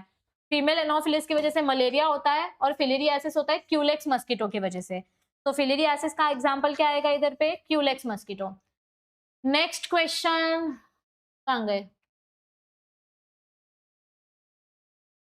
हाँ, अभी नेक्स्ट टॉपिक ये देखो, इधर पे भी क्वेश्चन पूछा है, वही मैं सोचू क्वेश्चन गायब नहीं हो जाना चाहिए। ये हमने देख लिया। ये देखो ये क्वेश्चन भी पूछा है टाइफाइड के ऊपर। Give the causative agent, mode of transmission and symptoms of typhoid. तो कॉजेटिव एजेंट क्या आएगा? Gram negative bacteria, salmonella typhi. आपको पूरा लिखना है और अंडरलाइन करना है, नहीं तो 0 मार्क्स मिलेगा। कैसे ट्रांसमिट होता है ये हमारी बॉडी में? Food and water. और इसके सिम्टम्स क्या हैं? Fever, headache, vomiting, arthralgia etcetera. तो ये क्वेश्चन 3 मार्क्स के लिए पूछा गया था, आराम से लिख सकते हो अगर टेबल लर्न करके जाओगे तो। ठीक है, अब नेक्स्ट आता है कैंसर। कैंसर मतलब क्या होता है? जब हमारी बॉडी में अनकंट्रोल तरीके से सेल डिवीजन होता है और उसके वजह से जब ट्यूमर फॉर्मेशन होता है तो उसको हम बोलते हैं कैंसर।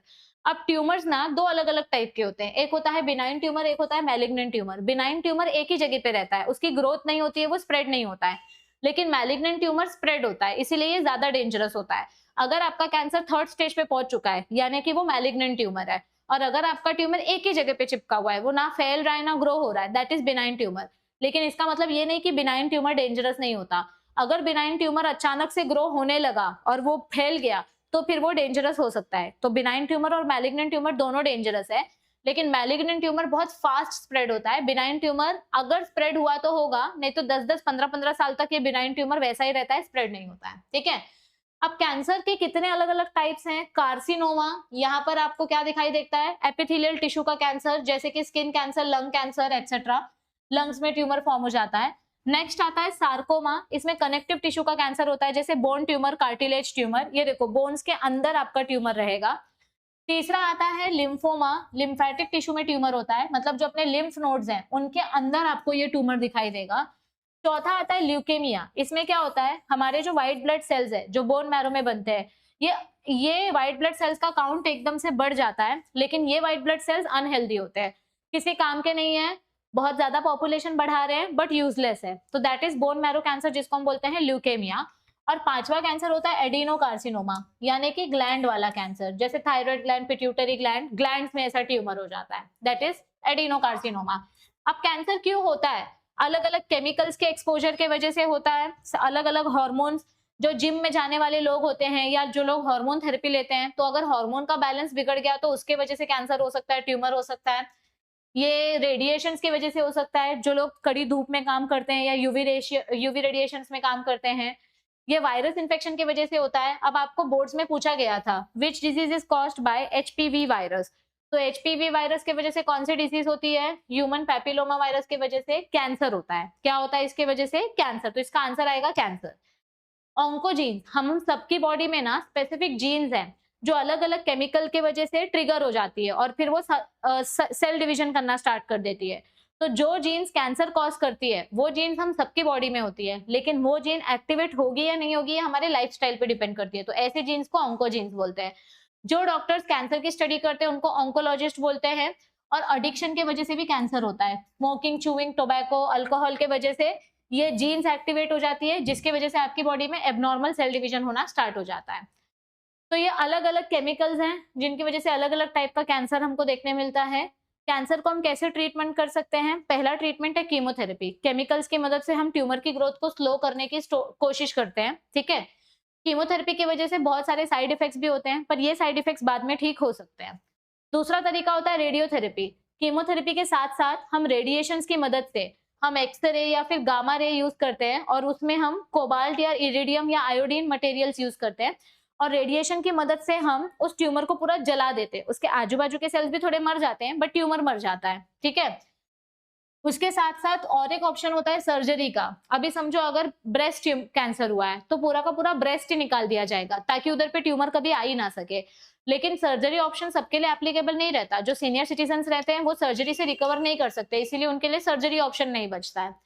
चौथा आता है इम्यूनोथेरेपी। यहाँ पर हम क्या करते हैं, धीरे धीरे करके हम अपना इम्यून सिस्टम स्ट्रॉन्ग करने की कोशिश करते हैं, जिससे कम से कम बाकी के जो बचे हुए सेल्स है वो सेल्स कम से कम हेल्दी रहे और ट्यूमर फिर से ना आए।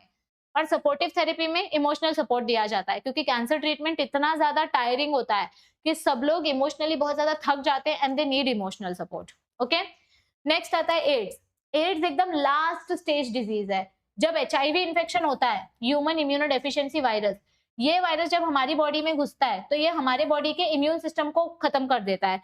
यानी कि ये हमारे बॉडी के टी सेल्स को खत्म कर देता है। T helper cell, T killer cell, T suppressor cell, T memory sales.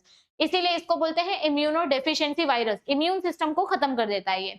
और जब ये लास्ट स्टेज में पहुंच जाता है तब उसको बोलते हैं कि एड्स हो गया। स्टार्टिंग में रहेगा तो एचआईवी इन्फेक्शन बोलते हैं, जब ये बहुत ज्यादा एंड में पहुंच जाएगा तो उसको एड्स सिंड्रोम बोलते हैं। सबसे पहला एड्स का पेशेंट कहाँ देखा गया था? यूएस में। और इंडिया में कहाँ देखा गया था? तमिलनाडु में 1986 में। अब एचआईवी के वायरस का स्ट्रक्चर क्या है? ये स्ट्रक्चर आपको बोर्ड्स में पूछा जाता है। ये वायरस का डायमीटर कितना है? इसका डायमीटर 100 to 140 नैनोमीटर्स है। इसके पास स्पेशली ऐसे 2 सिंगल स्ट्रैंडेड आरएनए होते हैं और इनके पास ये स्पेशल रिवर्स ट्रांसक्रिप्टेज एंजाइम होती है। इस रिवर्स ट्रांसक्रिप्टेज एंजाइम की वजह से ही बाजी पलट जाती है। रिवर्स ट्रांसक्रिप्शन होता है और हमारी बॉडी में ये वायरस अनकंट्रोलेबली ग्रो होते जाता है। अब इसके पास ना 2 आउटर प्रोटेक्टिव लेयर्स है, 2 लेयर ऑफ प्रोटीन्स। एक आउटर मैट्रिक्स प्रोटीन और एक कैप्सिड प्रोटीन। मैट्रिक्स प्रोटीन हमको कौन सा बताया गया है? P17 और कैप्सिड प्रोटीन P24। आपको ये सीईटी में कंपलसरी पूछा जाता है, ठीक है। तो ये 2 प्रोटीन लेयर्स के साथ साथ इसके पास आउटर और एक लेयर होती है, इसको बोलते हैं लिपिड कोट, जिनके पास हमको और स्पेशल ग्लाइकोप्रोटीन देखने को मिलते हैं। अब ये वायरस हमारी बॉडी में जाके हमारे बॉडी के टी लिम्फोसाइट्स को डिस्ट्रॉय कर देता है, जिसकी वजह से हमारी बॉडी का पूरा इम्यून सिस्टम का धजिया उड़ जाता है। ये वायरस कैसे स्प्रेड होता है? हमारे ब्रेन के फ्लूइड से, सेक्सुअल फ्लूइड से। और ऐसा बोला जाता है कि ये टीयर्स, मिल्क, यूरिन वगैरह में भी पाया जाता है, बट इससे ये स्प्रेड नहीं होता है। ओके, अब इस वायरस को कैसे ट्रांसमिट कर सकते हैं? अनसेफ सेक्सुअल कांटेक्ट की मदद से, ब्लड से डायरेक्ट ट्रांसमिट हो सकता है, माँ से बच्चे में जा सकता है ये वायरस प्लेसेंटा के थ्रू। और अदर मेथड्स कैसे हैं? एक्सीडेंट नीडल अगर किसी का घुस गया, या फिर आर्टिफिशियल इंसेमिनेशन के टाइम पे किसी एचआईवी पेशेंट का सीमेन अगर किसी विमेन के अंदर इंजेक्ट कर दिया, तो ये सारे तरीके से आपका एचआईवी इन्फेक्शन आपकी बॉडी में ट्रांसमिट हो सकता है। अभी ये जो वायरस है ये हमको यूरिन, टीयर, सलाइवा में भी पाया जाता है, लेकिन ये साइंटिफिकली प्रूवन है कि वहां से ये ट्रांसमिट नहीं होता, ठीक है। अब हम इसको डायग्नोज कैसे कर सकते हैं? तो इसका जब इनिशियल इन्फेक्शन होता है तो हमारे ब्लड का टेस्ट किया जाता है। अगर हमारे ब्लड में एचआईवी एंटीबॉडीज मिली, मतलब आपको एचआईवी इन्फेक्शन हुआ है। असिम्प्टोमेटिक कैरियर स्टेट क्या होता है? कुछ कुछ लोगों का इम्यून सिस्टम इतना स्ट्रांग होता है ना कि उनको एचआईवी इन्फेक्शन हुआ है, उनको ये पता ही नहीं चलता, 10 साल तक उनको पता नहीं चलता, क्योंकि उनका इम्यून सिस्टम स्ट्रांग है। क्योंकि एचआईवी वायरस किसको खराब कर रहा है? इम्यून सिस्टम को। आप इम्यून सिस्टम स्ट्रांग रखो, आपको कोई दिक्कत नहीं होगी। और एड्स रिलेटेड कॉम्प्लेक्स यानी ये ऐसे स्पेशल प्रोटीन्स हैं और ऐसे स्पेशल सिम्टम्स हैं जो हमको एचआईवी के इनिशियल स्टेजेस में देखने मिलते हैं, जैसे कि वजन, बार बार बुखार आना, वजन कम होना, थकावट रहना, डायरिया होना, सोते सोते पसीना आ जाना, सांस लेने में तकलीफ होना, वेट लॉस होना, एटसेट्रा। और एड्स जो है ये एचआईवी इन्फेक्शन का लास्ट स्टेज है। अगर आपका लास्ट स्टेज आ गया तो फिर आप छोटी बीमारी से भी मर सकते हो, क्योंकि यहाँ पे पूरा इम्यून सिस्टम खत्म हो चुका है। ओके, अभी अगर एड्स से बचना है तो इसका कोई इलाज नहीं है, हम सिर्फ इसको रोक सकते हैं। यहाँ पर सेक्सुअल नॉलेज प्रॉपर होनी चाहिए। जो लोग एचआईवी इन्फेक्शन के लिए ज्यादा सेंसिटिव है उनके पास पूरी इंफॉर्मेशन होनी चाहिए। नीडल्स को कभी भी रीयूज नहीं करना चाहिए, प्रॉपर डिस्पोज करना चाहिए। सेक्सुअल हैबिट्स को ध्यान देना चाहिए। जो लोग एचआईवी इन्फेक्शन हो सकता है उनको ब्लड डोनेट करने से मना करना चाहिए। किसी का भी टूथब्रश, रेजर या ब्लड वाली चीजें शेयर नहीं करनी चाहिए। ये बहुत गंदी आदत होती है, जो बच्चे हॉस्टल में रहते हैं एक दूसरे का ब्लेड्स और रेजर और टूथब्रश शेयर करते हैं। नहीं, उसमें ब्लड एक्सचेंज होता है, उससे एचआईवी इन्फेक्शन ट्रांसमिट हो सकता है। ओके, और ब्लड वगैरह रिसीव करने से पहले भी उसका टेस्ट किया जाना चाहिए। तो ब्लड डोनर्स का, ऑर्गन डोनर्स का, सीमेन डोनर्स का और बाकी पेशेंट्स का भी हमेशा ब्लड टेस्ट होना चाहिए जब भी आप कोई भी ब्लड रिलेटेड सर्जरी या ट्रांसपोर्ट कराने के लिए जा रहे हो। ठीक है, नेक्स्ट आता है लेबोरेटरी डायग्नोसिस। अब एचआईवी चेक करने के लिए दो अलग अलग टेस्ट बताए गए हैं। पहला टेस्ट होता है एलाइजा टेस्ट, इसको बोलते हैं एलाइजा टेस्ट, लेकिन कभी कभी ये एलाइजा टेस्ट पॉजिटिव आ जाता है तो सेकेंड टेस्ट कंफर्मेटरी टेस्ट होता है, उसको बोलते हैं वेस्टर्न ब्लॉट टेस्ट। अब आपके एक्सरसाइज में ना आपको एक एमसीक्यू दिया गया है जहां पे आपको पूछा है dash is the confirmatory test for HIV, तो वहां पे आपको नोट्स में, टारगेट पब्लिकेशन के नोट्स में आंसर गलत दिया है।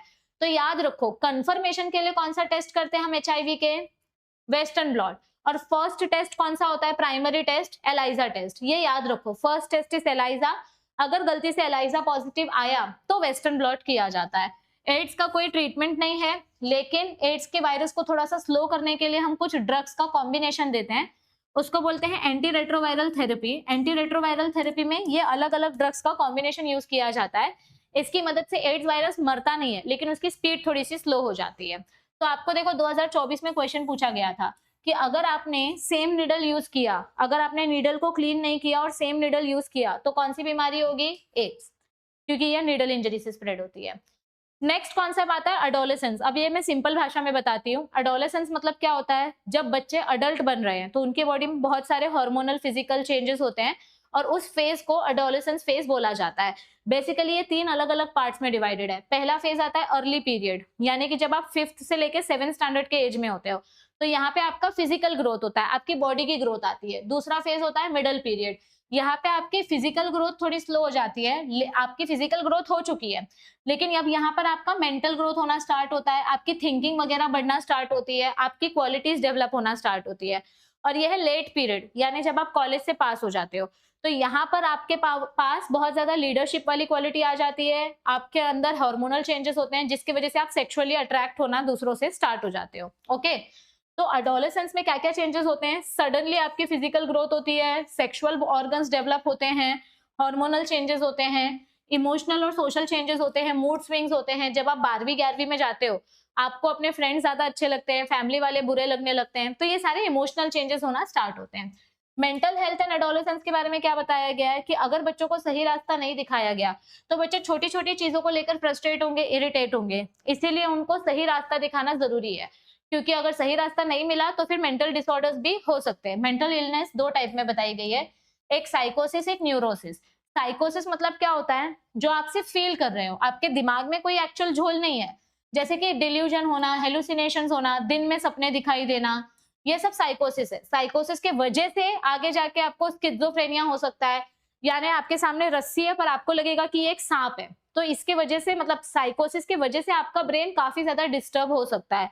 अल्जाइमर्स डिजीज हो सकती है, लॉस ऑफ मेमोरी हो सकती है, आपको फिर खाना खाने का मन नहीं करेगा, खाने से मन उठ जाएगा, आप छोटी छोटी चीजों को लेकर नर्वस हो जाओगे, या फिर आपको बहुत ज्यादा खाना खाने का मन करेगा, ओवर ईटिंग करोगे, डिप्रेशन में जा सकते हो। तो यही सेम न्यूरोसिस में भी आता है। ठीक है, अडोलेसेंस कोई एक स्पेसिफिक बीमारी नहीं है, लेकिन ये आपके बॉडी का कैरेक्टरिस्टिक, फिजिकल और पर्सनालिटी चेंजेस है, जहां पर पेरेंट्स का कोऑपरेट करना बहुत जरूरी है।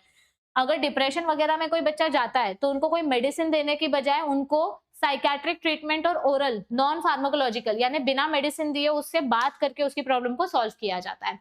एडिक्शन मतलब क्या होता है, कोई भी चीज जब आप हद से ज्यादा करते हो तो दैट इज एडिक्शन, चाहे वो फिर अच्छी चीज हो या बुरी चीज हो। बहुत ज्यादा हद से ज्यादा खाना खाना, हद से ज्यादा टीवी देखना, हद से ज्यादा गेम खेलना, जुआ खेलना, ये सब एडिक्शन होता है। एडिक्शन कब लगता है, जब घर पे पेरेंट्स का ध्यान नहीं होता, जब आपस में पेरेंट्स के साथ बातचीत नहीं होती है, बच्चों की कम्युनिकेशन वीक होता है, जब घर पे प्रॉपर रूल्स नहीं होते हैं, फैमिलीज में बहुत ज्यादा झगड़े होते हैं। पेरेंट्स अगर घर पे ड्रग्स वगैरह लेते हैं तो बच्चों को भी एडिक्शन लग सकता है।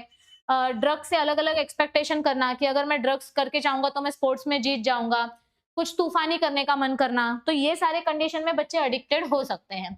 अब इससे अगर बचना है तो prevention is always better than cure. बच्चों पे अननेसेसरी प्रेशर नहीं डालना चाहिए, उनको मोटिवेट करो बट कंपैरिजन मत करो कि इसका बच्चा ये कर रहा है, इसका बच्चा ये कर रहा है। अपने बच्चे के पॉजिटिव पॉइंट्स को देखो और उसको मोटिवेट करो। पेरेंट्स का काउंसलिंग, बच्चों का काउंसलिंग टाइम टू टाइम बहुत जरूरी है। आपकी एज ग्रुप को सही रास्ता दिखाना बहुत जरूरी है। सोशल नेटवर्किंग साइट्स की जगह पे अपने पेरेंट्स और अपने टीचर्स से बात करो, वो ज्यादा हेल्पफुल होता है, ठीक है। और ड्रग अब्यूज मतलब क्या होता है, जब आप ड्रग्स को गलत तरीके से इस्तेमाल करते हो गलत काम के लिए, दैट इज ड्रग अब्यूज। तो यहाँ पर अलग अलग टाइप के ड्रग्स हैं जिनको अब्यूज किया जाता है, opioids, cannabinoids and alkaloids of Coca. अब ओपियोइड्स जो हैं ये कौन से प्लांट से मिलता है, इट इज ऑब्टेन फ्रॉम पेपेवर सोमनिफेरम। ये हमारे कौन से सिस्टम को अफेक्ट करता है, सेंट्रल नर्वस सिस्टम और डाइजेस्टिव सिस्टम को। इसका कॉमन नेम है हेरोइन या फिर इसको स्मैक के नाम से भी जाना जाता है और इसका केमिकल नेम है डाईएसिटाइल मॉर्फिन। इसको हम बॉडी को रिलैक्स करने के लिए लेते हैं। इट इज अ डिप्रेसेंट और ये हमारी बॉडी की एक्टिविटी को स्लो कर देता है। यूजुअली पेशेंट जब सर्जरी वगैरह करने जाते हैं तो उनको ये मॉर्फिन दिया जाता है ताकि वो आराम करें, ताकि उनकी बॉडी का टिश्यू जो है रिपेयर हो सके। दूसरा है कैनाबिनॉइड्स, ये तो वो गांजा वगैरह जो बोलते हैं, यहाँ पर मरीवाना, हशीश, चरस, गांजा, ये सब कैनाबिनॉइड्स हैं। ये हमारे ब्रेन के साथ इंटरफेयर करते हैं। इसको लोग स्मोक करके लेते हैं, डायरेक्ट भी खाते हैं भांग वगैरह के फॉर्म में। ये आपके हार्ट पे अफेक्ट करता है और ये कैनबिस सटाइवा प्लांट से लिया जाता है, ऐसा दिखता है इसका प्लांट, ठीक है। कोकेन, ये कोकेन जो है पाउडर, व्हाइट कलर का पाउडर जो रहता है, ये एरिथ्रोजाइलम कोका इस प्लांट से लिया जाता है। ये आपकी बॉडी में ना हैप्पी हार्मोन बढ़ा देता है, डोपामिन हार्मोन। इस वजह से आप एकदम से खुश हो जाते हो, आपको लगता है आपकी सारी प्रॉब्लम सॉल्व हो गई। और या तो फिर एकदम से गुस्सा हो जाते हो या तो फिर पागल हो जाते हो, मतलब आपको कुछ भी दिखने लगता है। हेलोसिनोजेंस यानी धतूरा, भांग वगैरह, आपको दिन में ही तारे दिखने लग जाते हैं, डे ड्रीमिंग होने लग जाता है। तो वो लिसर्जिक एसिड एंड कैनाबिस, यानी जब आप गांजा और धतूरा वगैरह सब मिक्स करते हो तो उसकी वजह से आपको इमेजिनरी चीजें भी रियल लगने लगती हैं। अब इसमें से कुछ केमिकल्स को हम मेडिसिन के फॉर्म में यूज करते हैं इंसोम्निया वगैरह ट्रीट करने के लिए, लेकिन इसका लोग गलत इस्तेमाल भी करते हैं। एडिक्शन एंड डिपेंडेंस इतनी बुरी बीमारी है कि अगर लोग इस पे डिपेंड हो गए तो लोग क्रिमिनल बन जाते हैं। फिर ड्रग्स के लिए वो लोग चोरी, मारी, रेप, कुछ भी करने के लिए रेडी हो जाते हैं। अगर किसी इंसान को किसी चीज का एडिक्शन लग गया है तो जब वो अपनी लत छोड़ता है तो उसकी बॉडी में ना विथड्रॉल सिंड्रोम दिखने लगते हैं। विथड्रॉल सिंड्रोम क्या होते हैं, आप जब कोई भी नशा छोड़ते हो तो आपकी बॉडी कांपने लग जाती है, बुखार आ जाती है, उल्टी आ जाती है, बेसिकली आपकी बॉडी डिटॉक्स हो रही है। अगर उस डिटॉक्सिफिकेशन के टाइम पे आपने वो ड्रग्स फिर से ले लिया तो फिर आपकी लत कभी नहीं छूटेगी। लेकिन अगर वो डिटॉक्सिफिकेशन पीरियड तक आप टिक गए तो फिर आप वो लत छोड़ सकते हो, ओके। तो यहाँ पर यही सब बताया है कि मतलब उसकी वजह से पूरी फैमिली वगैरह डिस्टर्ब हो जाती है, आपके बॉडी को भी बहुत ज्यादा नुकसान होता है, हार्ट फेलियर हो सकता है, रेस्पिरेटरी फेलियर हो सकता है, ब्रेन हेमोरेज हो सकता है। कैसे पता चलेगा कोई इंसान ड्रग्स कर रहा है, अगर उसका कॉलेज में अटेंडेंस कम हो रहा है, वो खुद की साफ सफाई पे ध्यान नहीं दे रहा है, 4-4 दिन नहा नहीं रहा है, उसने सब कुछ करने से काम छोड़ दिया है, डिप्रेशन में है, फैटिग है, हमेशा थका रहता है, हमेशा गुस्से में रहता है, सब कुछ उल्टा करता है, फैमिली के साथ रिलेशन खराब है, फ्रेंड्स के साथ बातचीत नहीं होती है, तो मतलब ये इंसान गया काम से, ये कुछ तो फूक के आया है, ये अलग अलग रह रहा है, मतलब इसका ज्यादा कुछ ध्यान नहीं है, ठीक है। तो इसके वजह से बहुत ज्यादा क्रिमिनल एक्टिविटीज भी बढ़ सकती हैं और इसके लॉन्ग टर्म इफेक्ट्स हमारी बॉडी पे देख के मिलते हैं हमको, ठीक है। अब कुछ लोग जो है स्पोर्ट्स पर्सन वगैरह, वो लोग भी ये ड्रग्स का यूज करते हैं अपनी परफॉर्मेंस एनहांस करने के लिए, अलग अलग स्टेरॉइड्स लिए जाते हैं और फिर जब ब्लड टेस्ट होता है, जब चेक किया जाता है कि किसी ने स्टेरॉइड्स लिया है कि नहीं, और अगर वो पकड़े गए तो फिर बैन हो जाते हैं। तो ये ड्रग्स अगर अति से ज्यादा लिया गया तो उसके वजह से ना बॉडी में बहुत ज्यादा हार्मोनल चेंजेस होते हैं, इसके साइड इफेक्ट्स भी होते हैं। जैसे फीमेल अगर ये ड्रग्स लेगी तो उसकी बॉडी में दाढ़ी मूछ वगैरह आना स्टार्ट हो जाएगी, मूड स्विंग स्टार्ट हो जाएंगे, मेंस्ट्रुअल साइकिल एबनॉर्मल हो जाएगा, बॉडी में एबनॉर्मल तरीके से हेयर ग्रोथ वगैरह स्टार्ट हो जाएगी। और अगर मेल्स ये ज्यादा लेते हैं ड्रग्स तो उनका टेस्टिकल का साइज छोटा हो जाएगा, उनका स्पर्म प्रोडक्शन कम हो जाएगा, किडनी और लिवर ठीक तरीके से काम नहीं करेगी और प्रोस्टेट ग्लैंड भी उनके एनलार्ज हो जाएगी।